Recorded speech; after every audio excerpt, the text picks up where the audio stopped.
Hello student, आपका स्वागत है स्प्लिट स्टडीज चैनल पे। हम लोग आज के क्लास में फिजिक्स का ऑब्जेक्टिव क्वेश्चन डिस्कस करने वाले हैं। जैसा कि आप लोगों को पता है कि हम लोग अभी 2024 का क्वेश्चन डिस्कस कर चुके हैं फिजिक्स का। हम लोग 2023 का क्वेश्चन डिस्कस कर रहे हैं, जिसमें पूरे कॉन्सेप्ट के साथ आपको बताया जा रहा है, जिसमें ये भी बताया जा रहा है किस प्रकार से इससे रिलेटेड क्वेश्चन पूछा जा सकता है। तो अगर आप पहले का वीडियो नहीं देखे हैं तो जरूर सबसे पहले आप लाइन बाय लाइन वीडियो देखें तो ज़्यादा बेटर होगा, ज़्यादा अच्छे समझ में आएगा। तो आपको इस चैनल पे एक प्लेलिस्ट मिलेगा फिजिक्स क्लास 12 के रिवीजन क्लास के नाम से। आप उसमें जाइएगा तो ये 18वां सेशन है। आज का 18 वीडियो ये कंप्लीट होगा। तो आज के क्लास में हम लोग 2023 का क्वेश्चन डिस्कस कर रहे हैं, जिसका शायद आज अंत हो जाएगा, ख़त्म हो जाएगा 2023 का भी। तो चलिए चलते हम लोग देखते हैं पहला क्वेश्चन। सबसे पहला क्वेश्चन है कि विभव मापी मुख्यतः क्या मापता है। नाम से ही है विभव मापी। विभव मापी काम करता क्या है? विभव मापी क्या मापने का काम करता है? तो विभवांतर मापने का काम करता है। एक आता है एमीटर। एमीटर क्या मापने का काम करता है? तो धारा मापने का काम करता है। उसको भी ध्यान में अब इसी के साथ रखना है कि विभव मापी पूछेगा तो विभव मापी विभवांतर मापने का काम करता है। एमीटर जो होता है वो धारा मापने का काम करता है, तो उसको भी ध्यान में रखना है। तो इस क्वेश्चन का जो करेक्ट ऑप्शन होगा option see the correct option हो जाएगा।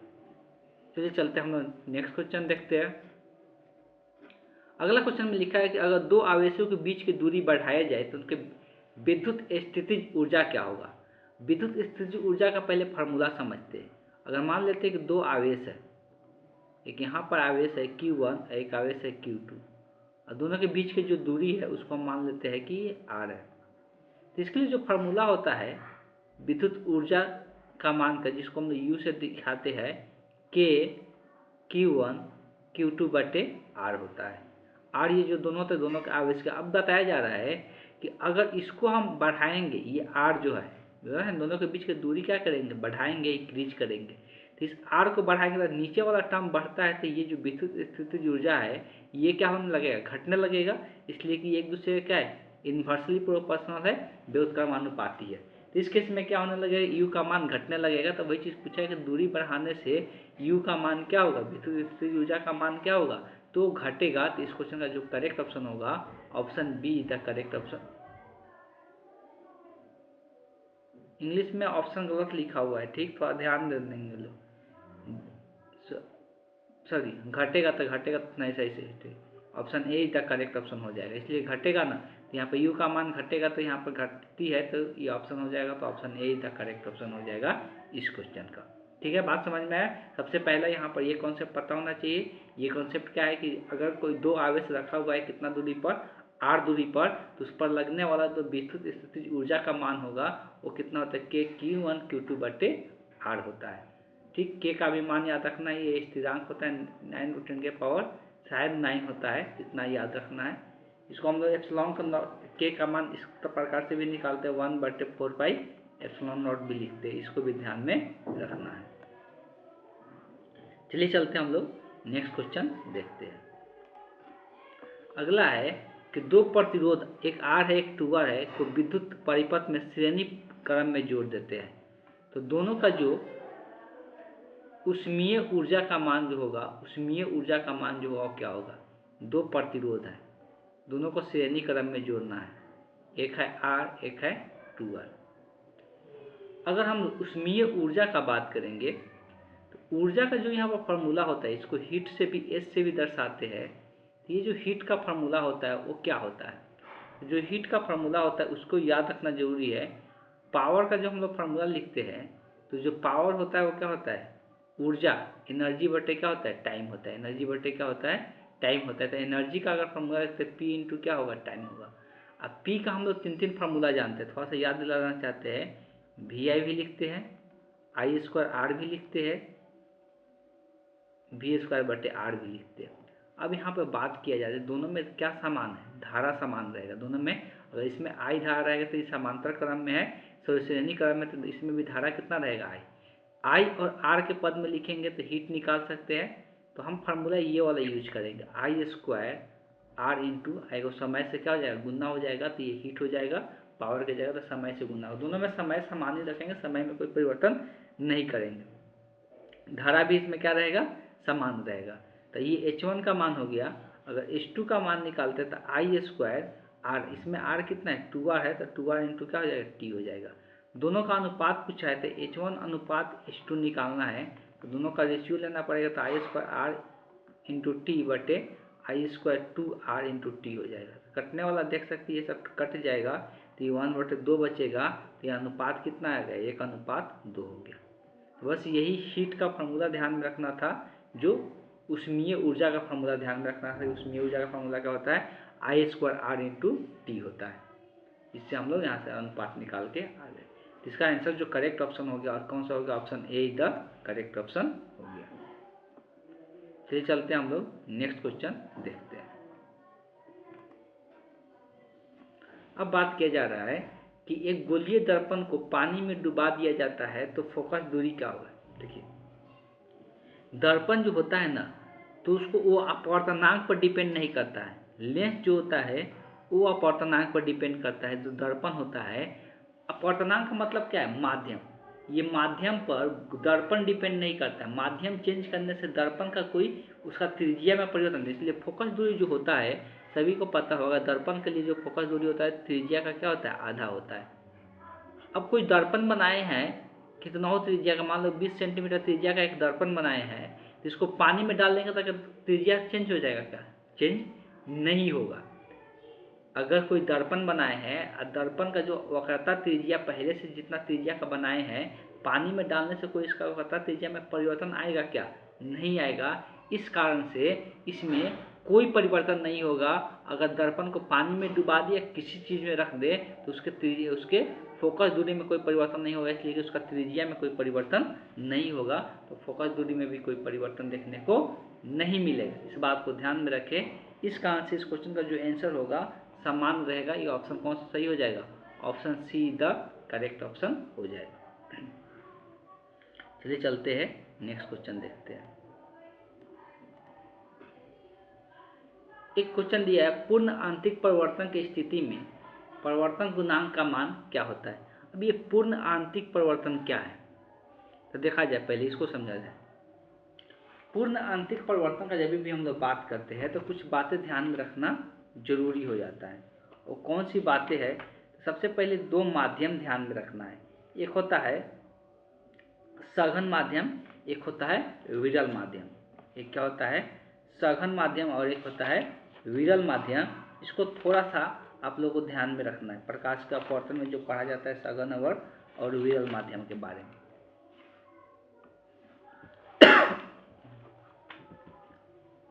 चलिए, तो यहाँ पर मान लेते हैं कि यहाँ से अलग अलग 2 माध्यम बना दिए। एक ऊपर में अलग माध्यम है, एक नीचे में अलग माध्यम है। ऊपर में अलग माध्यम है और एक नीचे में अलग माध्यम है। ऊपर वाला माध्यम कुछ भी हो सकता है। अब यहाँ पर ध्यान रखना, मान लेते हैं कि ऊपर वाला माध्यम सघन है, और नीचे वाला जो माध्यम है वो विरल है। वे क्या है, विरल है। ये 2 माध्यम है, एक सघन है, एक विरल है। देखिए, पूर्ण आंतरिक परिवर्तन तभी होगा जब कोई प्रकाश की किरण सघन माध्यम से विरल माध्यम में जाता है, तभी जाकर पूर्ण आंतरिक परिवर्तन का घटना होगा। पूर्ण आंतरिक परिवर्तन घटना का मतलब ये कब देखने को मिलता है, अपवर्तन के केस में देखने को मिलता है। अगर किसी बिंदु पे प्रकाश की किरण, अगर कोई बिंदु पे प्रकाश की किरण आके पड़ता है, जब इसको यहाँ पर लंबवत ड्रॉ करते हैं, तो सघन से जब विरल माध्यम में प्रकाश की किरण आता है, तो ये लंबवत से क्या होता है, दूर भागता है। ये लंबवत से, ये लंबवत है ना, ये इसी को लंबवत कहते हैं। लंबवत से क्या होगा, ऐसे सीधे ना जाके ये लंबवत से क्या होगा, दूर भागेगा, ऐसे मुड़ जाता है। लेकिन जब विरल माध्यम से सघन माध्यम में जाते हैं, जब विरल माध्यम से सघन माध्यम, तो वो लंबवत की ओर झुक जाता है। तो ये जब झुकेगा तो कभी भी पूर्ण आंतरिक परिवर्तन नहीं होगा। पूर्ण आंतरिक परिवर्तन मतलब अपने माध्यम में ही क्या हो जाता है, वापस आ जाना। अब देखो, कुछ और किरण लेते हैं, दूसरा किरण थोड़ा सा और झुका के, तो ऐसा चांसेस बनता है कि ये इधर मुड़ते मुड़ते एक बार इतना मुड़ जाए कि यहाँ से होकर गुजर जाए।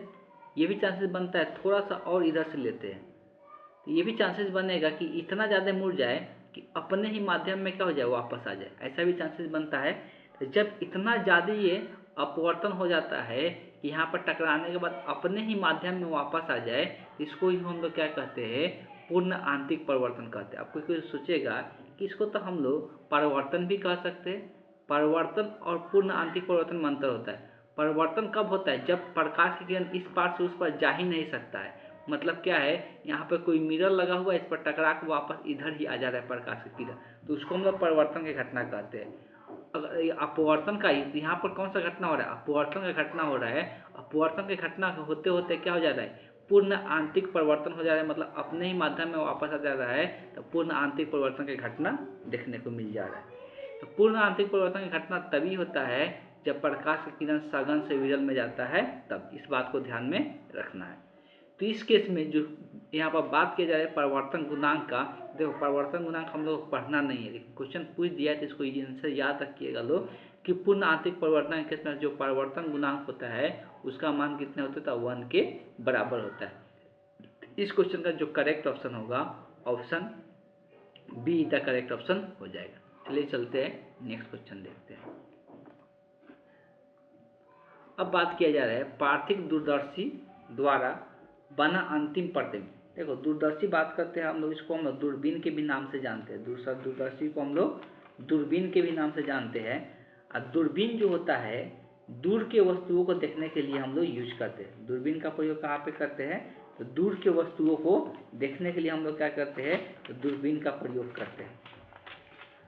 अब जो पास की वस्तुओं को देखने के लिए यूज करते हैं उसको हम लोग क्या कहते हैं, तो उसको हम लोग क्या कहते हैं, तो सूक्ष्मदर्शी के नाम से जानते हैं। दूरबीन भी अलग अलग प्रकार का होता है। जो हम लोग सिंपल दूरबीन पढ़ते हैं जिसको हम लोग क्या कहते हैं, अगर बात करेंगे सिंपल दूरबीन का, तो जिसको हम लोग खगोलीय दूरदर्शक के नाम से जानते हैं। तो खगोलीय दूरदर्शक में अगर बात करेंगे तो वहाँ पे जो प्रतिबिंब बनता है वो कैसा बनता है, काल्पनिक और उल्टा बनता है। कैसा बनता है, काल्पनिक और उल्टा बनता है। लेकिन अगर पार्थिव एक दूरदर्शक यूज कर, देखो बात करेंगे खगोलीय दूरदर्शक मेनली हम लोग दो लेंस यूज किया जाता है। जो दूरबीन होता है उसमें मेनली 2 लेंस यूज किया जाता है। एक लेंस को हम लोग बात करते हैं तो एक लेंस को अभिदृश्यक लेंस कहते हैं, जिसको वस्तु लेंस भी कहते हैं। जो वस्तु की ओर रहते थे इसको हम लोग क्या कहते हैं, वस्तु लेंस कहते हैं। और दूसरे वाले लेंस को हम लोग क्या कहते हैं, तो दूसरे वाले लेंस को हम लोग क्या नाम देते हैं, तो इसको हम लोग नेत्रिका लेंस कहते हैं। जो नेत्र की ओर रहता है, जो आँख की ओर होता है, तो एक को नेत्रिका लेंस कहते हैं। तो वस्तु किधर रहेगा, तो वस्तु इस ओर रहता है। वस्तु किधर रहेगा, तो वस्तु इस ओर रहेगा, तब जाके इसको वस्तु लेंस कहते हैं। तो वस्तु जिस ओर रहता है उसको वस्तु लेंस। ये पूरा दूरबीन का सिस्टम होता है।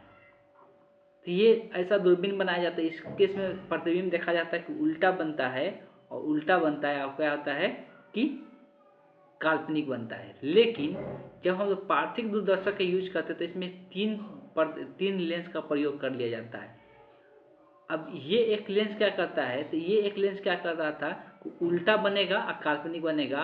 ये उसके बाद वाला लेंस इसको क्या कर देता है, सीधा कर देता है। प्रतिबिंब को क्या कर देता है, सीधा कर देता है। और काल्पनिक कर सीधा और क्या कर देता है, काल्पनिक तो बनता ही है, तो सीधा कर देता है। तो एक एक्स्ट्रा लेंस का यूज कर लिया जाता है किसमें, पार्थिव दूरदर्शक में। तो इसको सीधा करने के लिए, तो इसलिए इस क्वेश्चन का जो करेक्ट ऑप्शन होगा, ऑप्शन बी तक करेक्ट ऑप्शन हो जाएगा। काल्पनिक और वस्तु का अपेक्षा सीधा प्रतिबिंब देखने को मिलता है।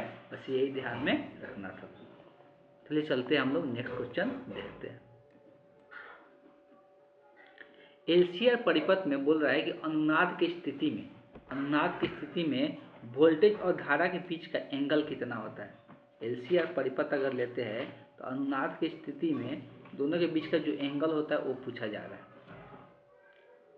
अगर हम लोग बात करते हैं किसका, तो अनुनाद का कंडीशन क्या होता है उसको हम लोग थोड़ा सा आज चर्चा कर लेंगे, इसलिए कि ये सब्जेक्टिव में भी देखने को मिल जाता है। देखिए हम लोग जो अनुनाद का कंडीशन पढ़ते हैं इसमें क्या होता है, हम लोग पढ़ते हैं कि जेड बराबर जो होता है, जेड बराबर बोला जाए तो जेड बराबर हम लोग पढ़ते हैं जब तीनों के तीनों एलआरसी सर्किट रहता है। तो इस केस में हम लोग क्या पढ़ते हैं, आर के square plus XL minus XC के स्क्वायर। अनुनादी कंडीशन में अब देखो पहले तो हम लोग जानते हैं कि जो एंगल निकाला जाता है जब तीनों के तीनों जुड़ा रहता है तो हम लोग कॉस थीटा या क्या लिखते हैं, टेन थीटा लिखते हैं, या जो भी लिखते होंगे। एंगल निकालने के लिए एक टेबल बता दिया गया है, टेबल भी हम लिखवाए हैं, बहुत बार लिखवा चुके हैं कि एलआरसी परिपथ के लिए, एलआरसी परिपथ के लिए जो कलांतर का मान होता है, एलआरसी परिपथ के लिए जो कलांतर टेन फाई का मान होता है, टेन फाई भी लिख सकते हैं, टेन फाई का जो मान होता है वो कितना लिखते हैं हम लोग, कलांतर का मान लिखते हैं X L minus X C divided by R होता है। तो यही टेन फाई का मान होता है। अब बात करते हैं अनुनाद का कंडीशन। तो अनुनाद का कंडीशन क्या कहता है, ये जेड का मान होता है जब तीनों के तीनों सर्किट रहता है तब, और ये फाई यहाँ पे कलांतर होता है, तो यहाँ पर कलांतर ही पूछा है। कलांतर ये क्या बताता है, तो वोल्टेज और धारा के बीच के कोण को बताता है। तो अनुनादी कंडीशन में, अनुनाद के कंडीशन में क्या होता है, तो एक्स एल माइनस एक्स सी का जो मान होता है वो क्या हो जाता है, जीरो के बराबर होता है। एक्स एल माइनस एक्स सी का मान जीरो के बराबर होता है, तो एक्स एल बराबर क्या देखने को मिलता है, एक्स सी देखने को मिलता है। तो यहाँ से एक्स एल का जब मान लिखते हैं ओमेगा एल और एक्स सी का मान लिखते हैं 1/ओमेगा सी, तो यहाँ से जब सॉल्व करते हैं तो ओमेगा का जो मान आता है 1/√एल इंटू सी होता है। इसी को फ्रीक्वेंसी के रूप में अगर निकाला जाता है तो फ्रीक्वेंसी के रूप में क्या लिखा जाता है, तो हम लोग यहाँ पे हमको पता है कि ओमेगा को 2πf भी लिख सकते, तो ओमेगा को 2πf लिखते तो 1/√एल इंटू सी होगा। तो अनुनादी कोई फ्रीक्वेंसी पूछेगा तो उसका मान क्या निकल के आता है, 1/2π√एल इंटू सी होता है। तो यही अनुनाद फ्रीक्वेंसी, अनुनाद की फ्रीक्वेंसी होता है। ये भी कभी कभी डायरेक्ट पूछा जाता है, ये भी कभी कभी क्या होता है, तो डायरेक्ट पूछा जाता है। इस बात को ध्यान रखना, तो ये अनुनाद फ्रीक्वेंसी पूछा जाता है, तो ये भी कभी कभी डायरेक्ट पूछा जाता है। अब बात करते हैं, जब अनुनाद के कंडीशन में एक्सएल माइनस एक्ससी का मान जीरो होगा तो टेन फाई बराबर क्या हो जाएगा, जीरो हो जाएगा। और कितना एंगल पर टेन फाई जीरो होता है, तो 0 डिग्री पर ही होता है। इसलिए इस दोनों के बीच का जो एंगल होगा वो क्या हो जाएगा, 0 डिग्री हो जाएगा। इसको ध्यान में रखना है। तो कलांतर का बोले ही थे कि जो टेबल लिखवा है उसको पूरा रट ही जाना है, सभी का कलांतर। सिर्फ आर सर्किट रहता है, केवल प्रतिरोध रहेगा तो कलांतर का मान क्या होता है, 0 होता है। मतलब वोल्टेज और धारा के बीच को ही हम लोग यहाँ पर कलांतर कहते हैं, ठीक। और केवल प्रेरकत्व रहता है तब वोल्टेज और धारा के बीच का जो कोण बनता है, कितना बनता है, π/2 बनता है। ये सब कॉन्सेप्ट ध्यान में होना चाहिए सभी के। चलिए चलते हम लोग नेक्स्ट क्वेश्चन देखते हैं। अब बात किया जा रहा है ट्रांसफार्मर के बारे में। ट्रांसफार्मर जब हम पढ़ा रहे थे तो वहाँ पर भी बताए थे जो ट्रांसफार्मर होता है वो कितने प्रकार के होता है। तो ट्रांसफार्मर जो होता है वो 2 प्रकार के होता है, ठीक। पूरे सही तरीका से सभी को याद होना चाहिए कि ट्रांसफार्मर कितने प्रकार के होते हैं। तो 2 प्रकार के होते हैं। कौन कौन सा ट्रांसफार्मर होते हैं, तो एक होता है ऊंचाई ट्रांसफार्मर जिसको स्टेप अप बोलते हैं, एक होता है कौन, अपचाई ट्रांसफार्मर। 2 प्रकार के ट्रांसफार्मर होते हैं। सबसे पहले हम लिख देते हैं यहाँ पे कि याद रहे सभी को। ट्रांसफार्मर, ट्रांसफार्मर का बात करते हैं। ट्रांसफार्मर 2 प्रकार के होते हैं। एक होता है ऊंचाई ट्रांसफार्मर, ऊंचाई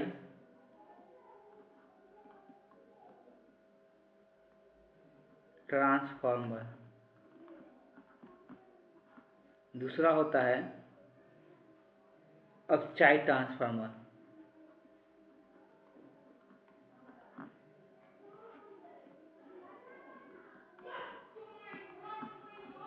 अपचाई ट्रांसफार्मर। अब इसको समझते हैं, इन दोनों का मतलब क्या है। देखिए, ट्रांसफार्मर का काम होता है वोल्टेज को बढ़ाना या वोल्टेज को घटाना।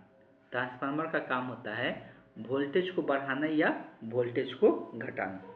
थोड़ा सा ध्यान से सुनेंगे तो सारे कॉन्सेप्ट क्लियर हो जाएंगे। थोड़ा सा ध्यान सुनेंगे तो सारे कॉन्सेप्ट क्लियर हो जाएंगे, बस थोड़ा सा ध्यान लगाना है। तो ट्रांसफार्मर जो बनता है,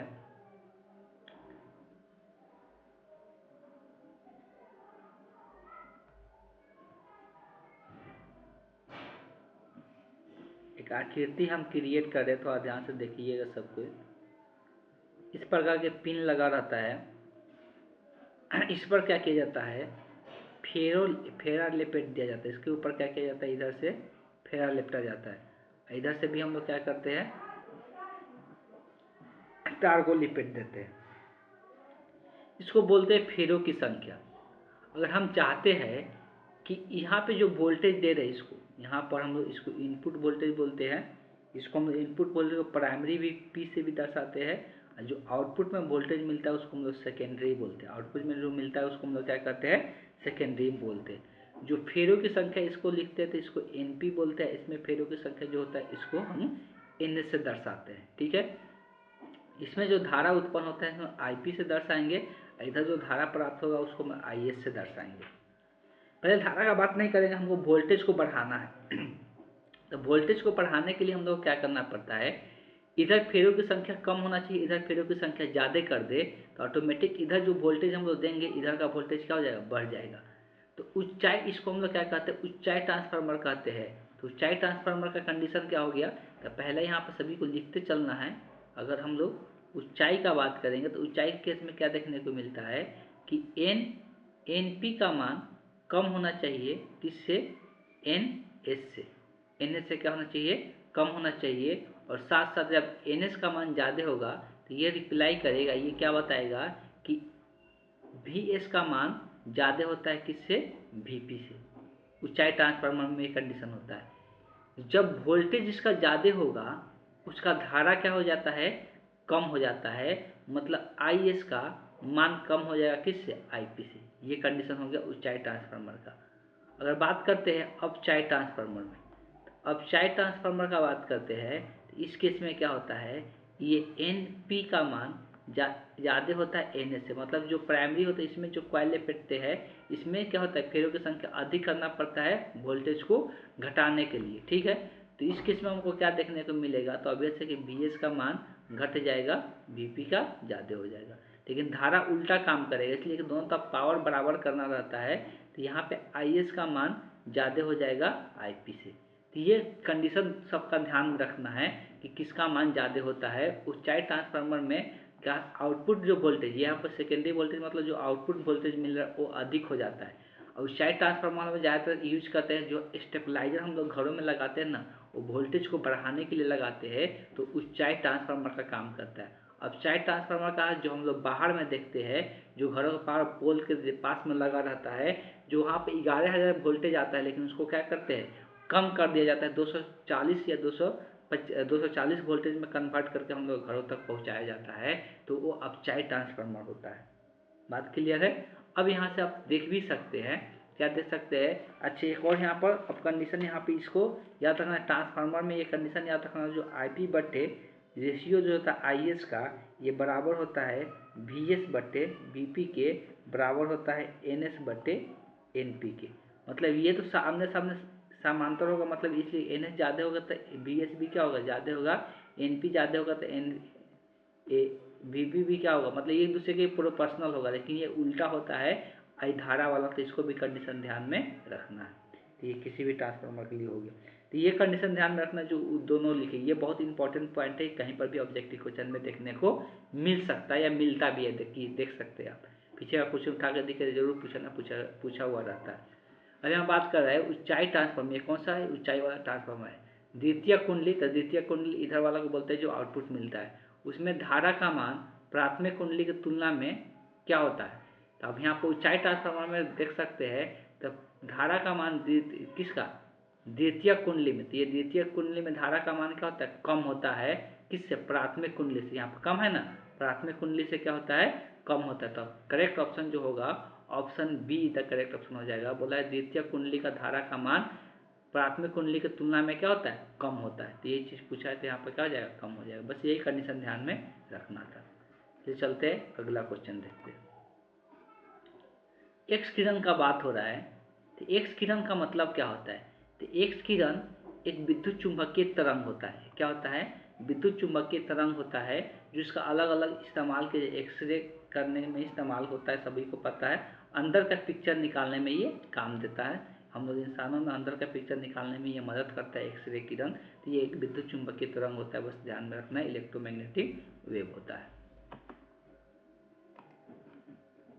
यहाँ पर बात किया जा रहा है किसी माध्यम का निर्वात में संपूर्ण आंतरिक परिवर्तन के लिए क्रांति कोण। अब ये क्रांति कोण क्या होता है, अभी हम लोग पूर्ण आंतरिक परिवर्तन समझा रहे थे। तो पूर्ण आंतरिक परिवर्तन होने के लिए सघन से क्या होता है, विरल में जाता है, सघन से विरल माध्यम में जाता है। सघन से जब विरल माध्यम में जाएगा तो कोई प्रकाश की किरण हम बताए थे कि इसी माध्यम में वापस आ जाए, लेकिन कोई एक ऐसा एंगल होगा जो क्या होगा, ये जो सतह है, दोनों माध्यम का जो सतह है, इसी के समांतर प्रकाश की किरण चला जाए, मतलब इतना ज़्यादा ये क्या हो जाए, लंबों से दूर जाए कि इसकी ये समांतर निकल जाए। समांतर निकल जाए मतलब क्या हो गया कि जो कोण यहाँ पे बनता है इसको हम लोग क्या कहते हैं, आपतन कोण कहते हैं, और जो इधर लंबों से बनता है उसको परिवर्तन होता है। परिवर्तन कोण कितना हो जाए, 90 डिग्री, मतलब आर का मान जो हो जाए वो अपवर्तन कोण हो गया। तो अपवर्तन कोण कितना हो जाए, 90 डिग्री हो जाए। तो इस कोण को, यहाँ पे जो आपतन कोण है, इसी कोण को हम लोग क्या कह देते हैं, क्रांतिक कोण के नाम से जानते हैं, जब ये 90 डिग्री पर मुड़ जाता है तब। तो यहाँ वो बताया जा रहा है कि जो माध्यम है, एक माध्यम से कहाँ पे जा रहा है, निर्वात, मतलब इधर वाला माध्यम क्या है, निर्वात है, और निर्वात का अपवर्तनांक का मान कितना होता है, 1 होता है। हम स्नेल का नियम पढ़ते हैं, स्नेल का नियम, स्नेल का नियम क्या पढ़ते हैं, स्नेल के नियम में हम लोग पढ़ते हैं क्या होता है कि ऊपर वाला का अपवर्तन, ऊपर वाला का अपवर्तनांक μ1 मान लेते हैं, तो μ1 sin I होता है। I यहाँ पर अब क्या बन गया, क्रांतिक कोण, तो ऐसे लिखाएगा बराबर यहाँ पर μ2, तो μ2 वाला इधर दूसरा वाला का माध्यम का अपवर्तन, तो उसका कितना है, 1 है, इंटू साइन, यहाँ पे लिखा था साइन आर, आर का मान कितना है यहाँ पे 90 डिग्री है, तो 90 डिग्री हो जाएगा। तो म्यू साइन आई सी का मान कितना दिया है, 30 डिग्री, तो यहाँ पर 30 डिग्री रख दिए, बराबर साइन 90 कितना होता है, 1, तो ये पूरा 1 हो गया। और साइन 30 डिग्री का मान कितना होता है, तो म्यू इंटू साइन 30 डिग्री का मान होता है 1/2 बराबर 1। तो म्यू का मान यहाँ से कितना आ जाएगा, तो म्यू का मान यहाँ पर 2 भाग में तो जाएगा, तो गुना में, तो म्यू का मान यहाँ पर 2 निकल के आ गया। ठीक है। अपवर्तनांक और चाल में, अपवर्तनांक और चाल में एक फार्मूला बताया गया है, किसी माध्यम का अपवर्तनांक बराबर होता है निर्वात में प्रकाश की चाल बटे माध्यम में प्रकाश की चाल। ये फार्मूला ध्यान में होना चाहिए। अब यहीं से हम लोग चाल निकालना है माध्यम को, तो ये इधर भाग में इधर गुना में आ जाएगा, इसको हम लोग भाग में भेज देते हैं। प्रकाश की चाल सभी को पता है कितना होता है, 3 × 10⁸ मीटर पर सेकेंड होता है। ये कितना आया है, 2, तो यहाँ पर 2 रख दिए, तो ये कटेगा 3, तक कितना आ जाएगा, 1.5 × 10⁸ मीटर पर सेकेंड। तो आप देख सकते हैं कौन सा ऑप्शन मैच कर रहा है। अच्छा, ये मीटर पर सेकेंड, किलोमीटर पर सेकेंड, ये कुछ गलती दिया है ऑप्शन, मैं आई थिंक कोई ऑप्शन गलत दिया हुआ है। पर 10⁸, यहाँ किलोमीटर रहता तब जाकर बहुत सारा 10⁵ जाता। ठीक, अगर मीटर पर सेकेंड है 10⁵ कितना होना चाहिए, 8 होना चाहिए, तो यहाँ पर 10⁸ बना देंगे, तब जाकर option be the correct option होगा इस क्वेश्चन का। चलिए, आज का सेशन हम लोग यहीं पे एंड करेंगे। नेक्स्ट क्लास में हम लोग आगे क्वेश्चन डिस्कस करेंगे।